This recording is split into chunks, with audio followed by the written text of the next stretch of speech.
please welcome Chris.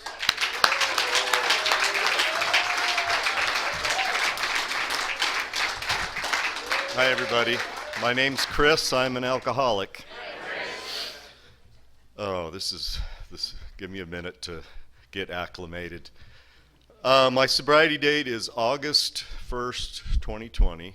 I have a sponsor. He has a sponsor. I sponsor people. Up until a couple hours ago, I did not own a coat.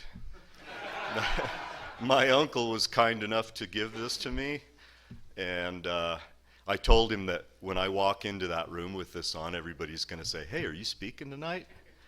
So I did own a tie, and I found it, and I didn't think this would be appropriate for here, but so yeah, I don't normally get dressed up, but so congratulations to everybody that took chips, Bobby and Brady especially. I want to tell you how Brady and I met. A year ago, he walked into the lunch bunch, and I didn't recognize him. I go there almost every day, so I know pretty much everybody that comes and goes. And so I walked over to him, and I shook his hand and introduced myself, and I gave him my phone number. And where's the water boy? Somebody get me a water? So you know how that is when you give somebody your phone number. You know, there's a lot of times they don't call you back. A couple hours later, the phone rings. "Hey, it's Brady. How you doing?" "So, are you my sponsor?" And I said, "Dude, I've only got 3 months." And anyway, he wouldn't take no for an answer. So we've been working together and became good friends in the past year. I really appreciate all of your friendship. I want to thank the Rarely Group for giving me this opportunity and for the role they play in my sobriety. I've really enjoyed being part of this group. So I made some notes because I'm very forgetful, but when I was asked to speak tonight, I thought I'm going to write a really cool speech that's going to set everybody in this room on fire for AA. And so I did what I always do is I called my sponsor and I talked to some people in the program, and they said, "Just tell the truth." So that's what I'm going to do, because I don't really have a lot of exciting things that happened to me in my story, but so I'm going to tell you a little bit about myself, and maybe it'll paint a picture of why I belong in here. It starts out with my mom and dad. My mom, through no fault of her own, passed on to me the spiritual malady, and throughout my childhood, she helped me hone that into a fine science. And so I learned from her. Our house was very confusing.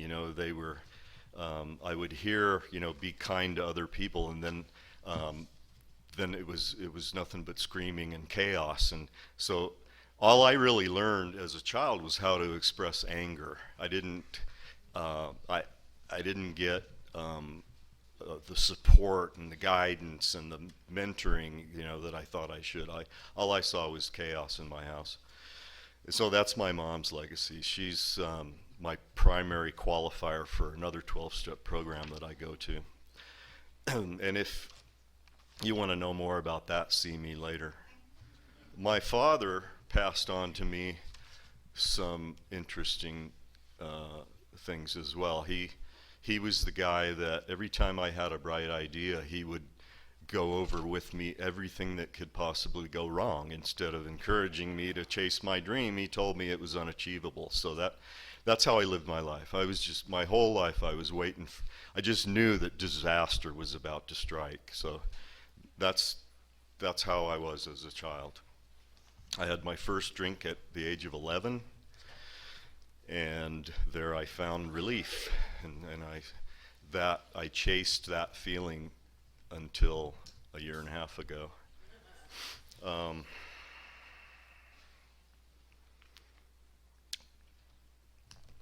I'm just going to touch on a few things that I thought were important. Like I said, I took notes because I will forget stuff, and I've like for 2 weeks I'm rehearsing all these great things I'm going to say, but now I can't remember anything. So I've got notes. Um, in junior high, I was introduced to other drugs. I've got experience with just about everything else. But first, last, and always, I'm an alcoholic. Alcohol is what brought me to my knees. Uh, High school, lots of drugs, alcohol when I could get it. I thought that was normal. I surrounded myself with people that drank and did drugs like I did. At age 18, I rolled a car in front of Yavapai College. I think that was my first blackout. And so that should have got my attention, but it really didn't. Nobody was hurt, just my pride. And when I turned 19, that was the drinking age in Arizona. And right by my house, there was this club that played live music. So alcohol, live music, and pretty girls. This is what I want to do the rest of my life. I was in heaven. I would do anything just to scrape up enough money to get in that door and drink and listen to music all night. And I did that till I was about 21, a couple of years there, and actually till I was about 23. At 23, I got married, and if you know anything about how do I say this kindly? I married my mom, basically.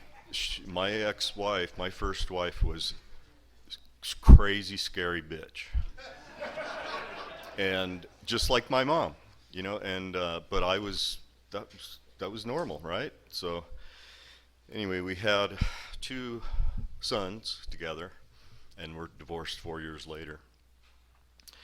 And she continued to be scary, crazy for a long time after that. Now it's not so much. And by the way,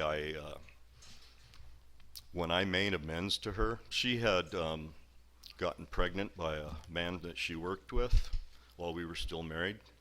And when I made amends to her, I had this really sick satisfaction that I had finally gotten even. I don't know if that's really right. Maybe I should talk to my sponsor about that. But anyway, so after I was divorced, I was working, but I was not financially stable. So at the time, my uncle lived up here, and he was kind of my father figure, and he talked me into buying a travel trailer. So I lived in this little dinky travel trailer in the south side of Chandler, across from the Pecos Lounge. Oh yeah. And I was in there every night, doing the same thing. I would get off work, I'd take a shower, and I'd go across the street and drink until I ran out of money. And the next day, I would wake up severely hungover and get in a semi and drive it all over town. I don't know how I got away with all that. So that went on until I met my current wife, and she, what a good sport. She moved into this trailer with me, but she said, "You got to get electricity." So we lived in this trailer until we could move up. We kind of started over.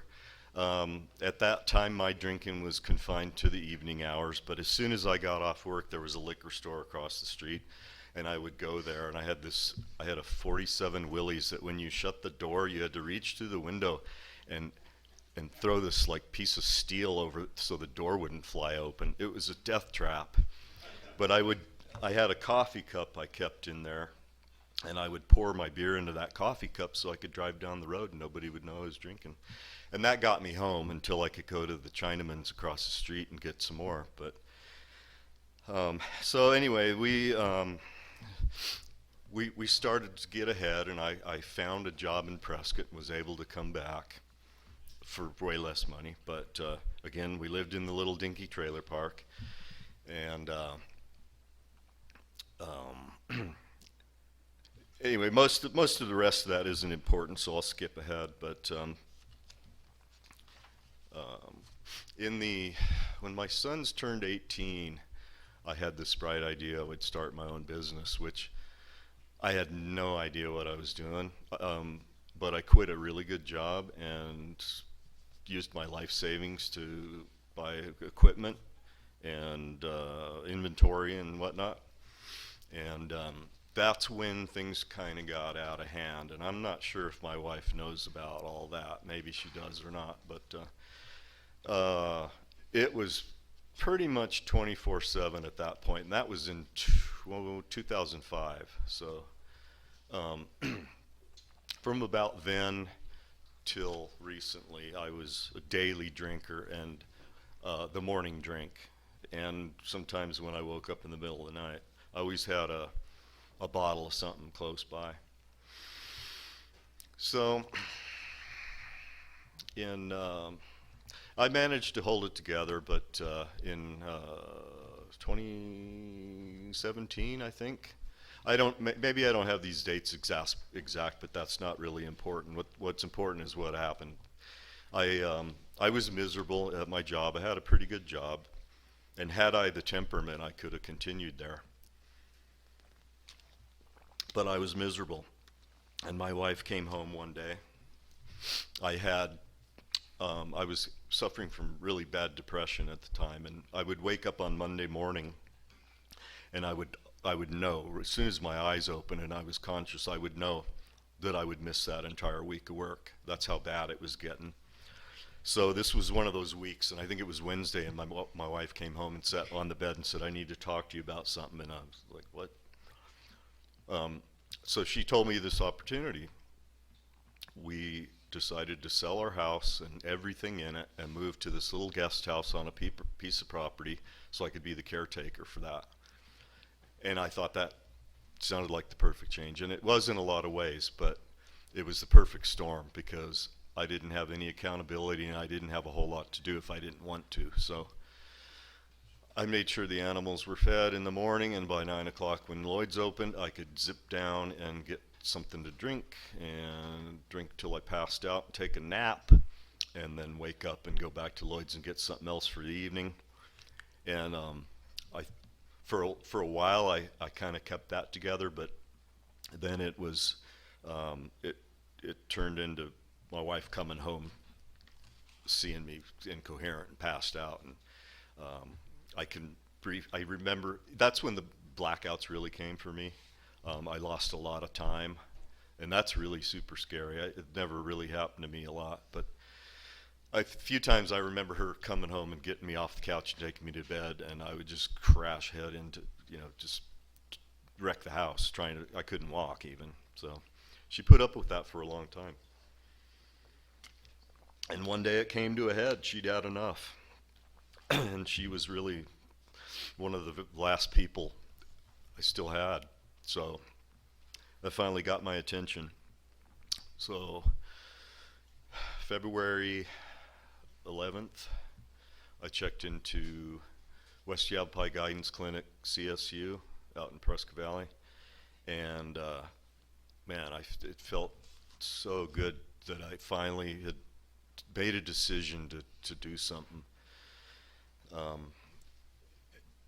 As uncomfortable as that really was for me, I really kind of look back on it with happy memories, I guess. But when I went in there, I'll tell you about that day. Okay, so we had made a decision that we were going to do that, and even with that decision made, I really wasn't sure yet, right? So my wife left for work one day. I got an Uber. At this point, I'm not driving. I Uber to Circle K because they open earlier than Lloyd's. I get a bottle. I come home, and like before I have enough to get me where I want to be for that morning, she comes home and says, "We're leaving." And I made some bullshit excuse. I said, "I got to go to the neighbors and catch up. I take care of the neighbors' horses too." So I went over there and I just downed half that bottle. And so when I came home, I said, "Okay, let's go." Anyway, so during the intake process, they give you a breathalyzer.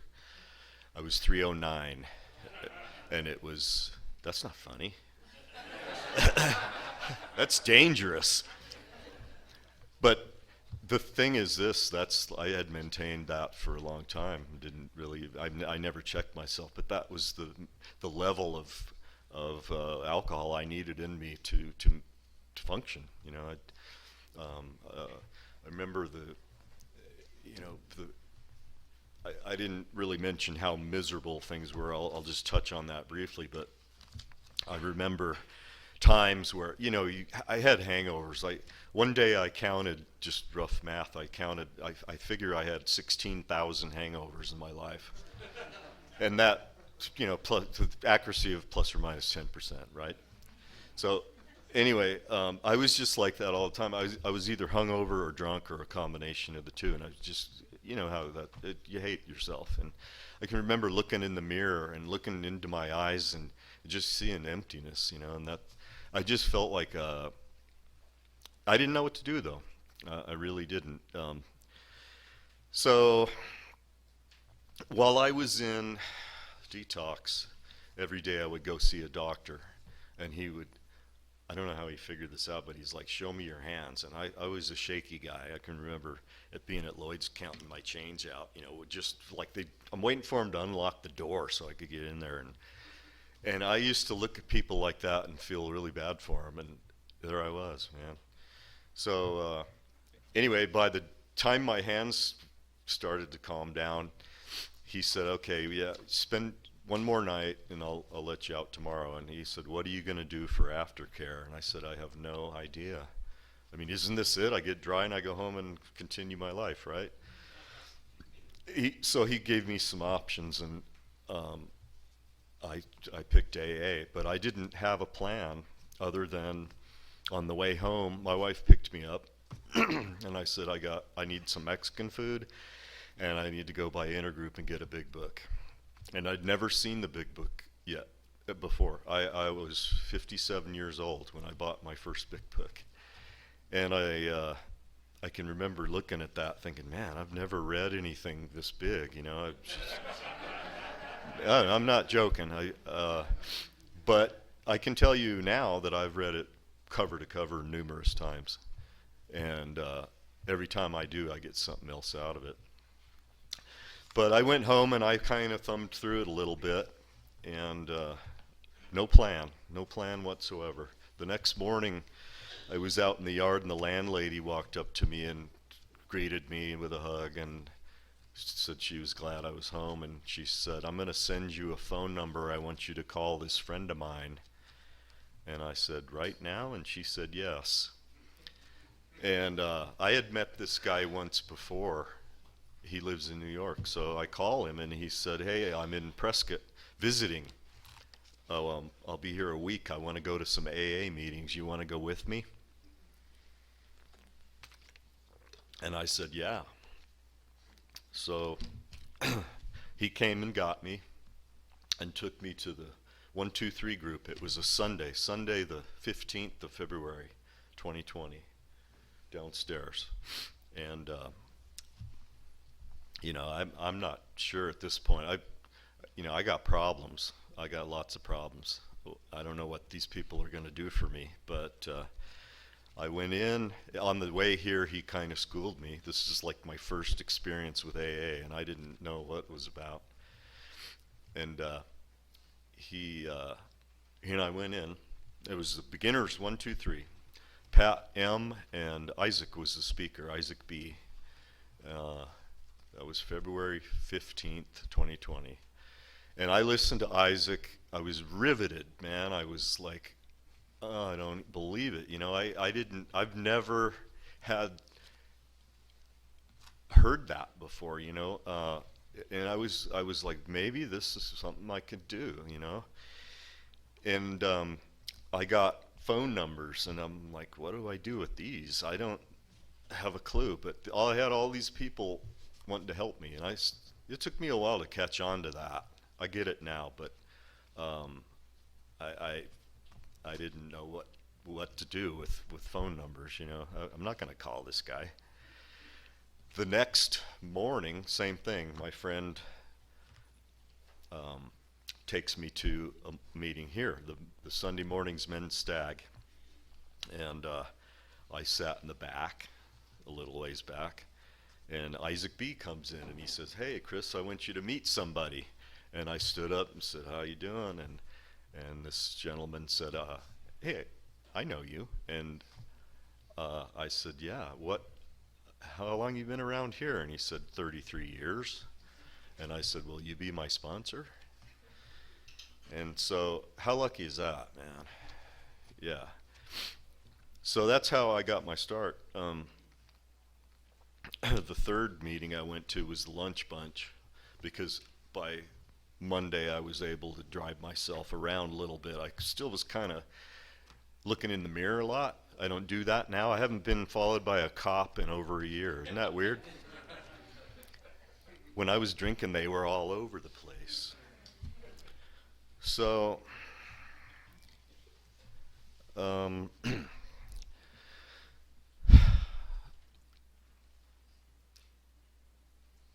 so I was on fire for AA, and I had that pink cloud. I know I experienced it, and when that faded, something happened, and I was at home looking for something, and I was opening boxes in my toolbox, and I pulled the bottom drawer open, and there was a half pint of vodka. And I shut the drawer, and I was like, "Oh fuck!" But for the next few days, that's all I could think about was, I know where there's some, and nobody'll know. So I thought, well, let's see. Did a little more research. Fortunately, that was short-lived, and I came back, and with a little more renewed vigor, I went to my sponsor and we worked a little harder. But that wasn't the end of it. I had another one in the end of July, and that one ended up in a detox because I didn't want to, I know what it's like at my age and drinking as long as I did. I didn't want to feel that. So when I got out of that one, oh, excuse me, something happened. A couple things happened. And I really, really wanted this to work, and I decided that if I'm going to get what they have, I got to do what they do instead of just picking what I felt like was convenient for me. So I started doing the work and getting serious, and my first meeting back, this friend of mine from the Lunch Bunch sat next to me, and he said, "Did you pray this morning?" And I lied and said yes. And he said, "Did you get on your knees?" And I said no. And he said, "Get on your knees." And I said, all right. And he said, "No, I'm not kidding, get on your knees." And I said, "Okay, I promise." And I've been doing that ever since, and some other things, and just living the program. And thank goodness that at that point, I don't know why, but all of a sudden I didn't want to drink anymore. So August 1st, 2020, and on August 29th, I'm driving home from a week's vacation. I'm about 9 hours from home, and my oldest son calls me. And as soon as I answered, I knew what he was going to tell me. It was that phone call I'd been waiting for.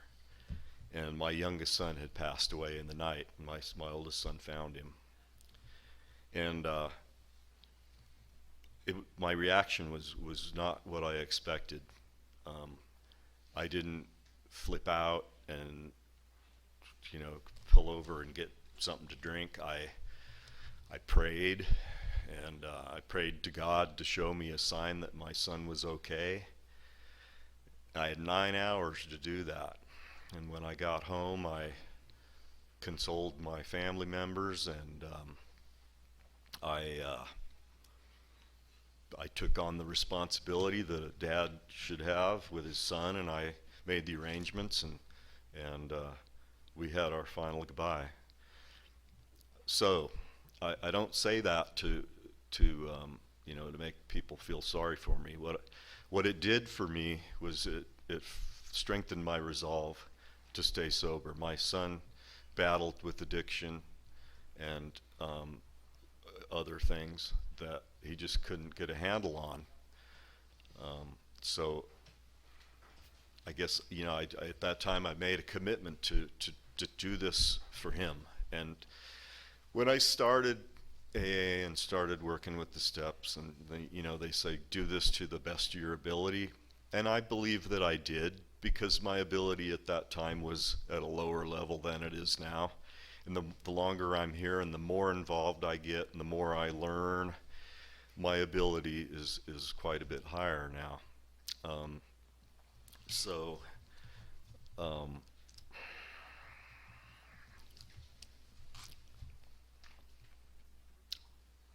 anyway, the point of it is that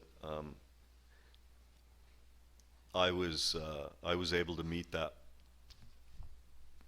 tragedy without drinking, and I I that was the biggest challenge, not only of my sobriety but my entire life. So, what's it look like today? Today, um, I'll just tell you, I've learned a lot about myself. That the discoveries that I've made about myself are I think what helps me to feel better daily. And I've realized that one of the things, so many discoveries, but one of the things that I kind of tell myself is that when things don't make sense to me, I don't argue about it anymore. I just realize that it doesn't make sense, and I don't know why. So when my sponsor asked me to go to a men's retreat, 5-hour drive from here at a monastery, and I think it's a stupid idea, I say yes. And it turns out, the guy's not going to steer me wrong. He's been around here a while, and he knows what's good. So he does this good stuff, and I tag along. So I got a lot out of that. A lot of unexpected things I got out of that. Not only AA stuff, but spiritual stuff. And a lot of the daily things that don't make sense to me and that I can't figure out, I reach out and I rely on him and other people to help me. How's my delusion today? When you're delusional, you don't know you're delusional, so you got to check with somebody else. And sometimes it's like, that doesn't sound good to me, or maybe look at it this way. And the neat thing about my sponsorship lineage is that when I have a problem, my sponsor doesn't tell me what to do, and he doesn't give me advice. He talks to me until I come to my own conclusion. And that's, to me, that's the way I learned, so I can't compare it to anything else, but it works for me, and that's how I work with people that I work with. It's really hard. Unsolicited advice is not usually welcome, and even when somebody asks me, I know now that I don't know. I can tell you what I did in that situation, and it worked or it didn't work, but I don't know what you should do. So, a couple other things. Another discovery that I've made lately is that I had this vision of myself that when I looked in the mirror, it didn't match. I'm like, that's not me. I see something else, And if you all look at your driver's license photo, and just with the day that you can finally look at your driver's license photo and accept that that is you, that's freeing, because because now I look in the mirror and I'm like, that's me. Yeah. I don't, there's nothing special. And one of the other things I'd like to touch on is that sponsorship for me, sponsoring guys, not my relationship with my sponsor, but um, I didn't think I was ready, but I knew it was something I had to do. So I went ahead and I did it, and I struggled, and it turns out when you do that, the two of you learn together. And I always heard people say the gifts that I've gotten in the program, and I just, nobody ever really was specific, so I wasn't sure what they were talking about.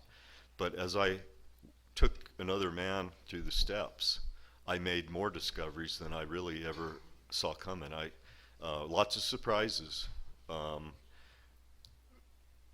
Just the other day, a friend of mine and I were speaking to, just like our weekly get together, whether there's anything pressing or not, just an hour to talk. And just doing that with another alcoholic can lead you to so many answers and things that I didn't question. I didn't have a question for that yet, even, and it's just been really rewarding.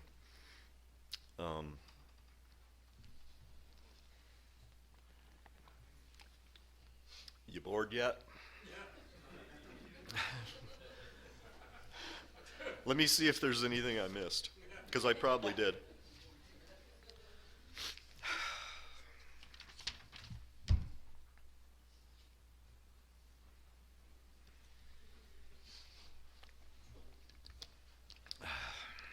So, one of the things that I really like is the reading of how it works during the meetings, the first part of the meeting, right? And when it's being read,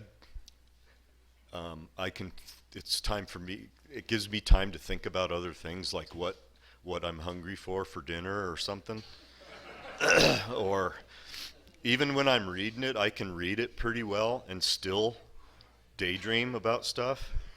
But if you really look at this, there's a lot of meat and potatoes in this, and the first sentence: rarely have we seen a person fail who's thoroughly followed our path. I think that's true, but you have to watch the guys that have time, the guys that are happy and do what they do. It's not just meetings. It's not just reading the book. It's the whole, the whole thing. The working with other alcoholics. Okay.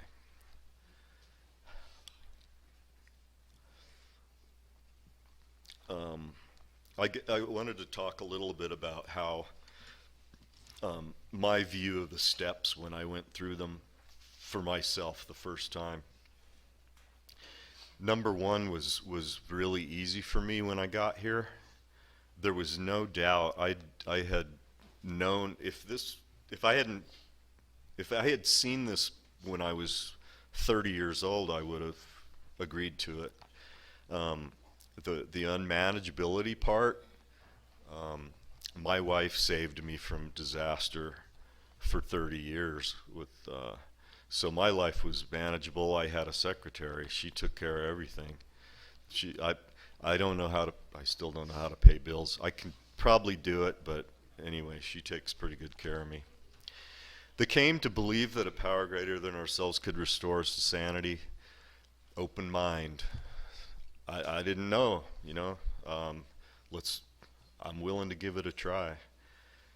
The how, honesty, open-mindedness, and willingness, I didn't get those in that order. I was willing, and I thought I was pretty open-minded, but the honesty part took me a while. And the self-honesty part I'm still working on. I didn't know what that looked like. I really didn't. So that's been a journey for me. The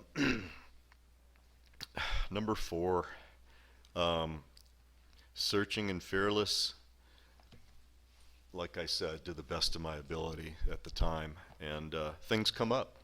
I've done that, you know, I've done some work on some other things that I've remembered since then. Um, Number 5 was pretty easy, but there was one thing I wasn't sure. I mean, I didn't know. At this time, I wasn't really sure if I could tell them the whole story, but I ended up doing that.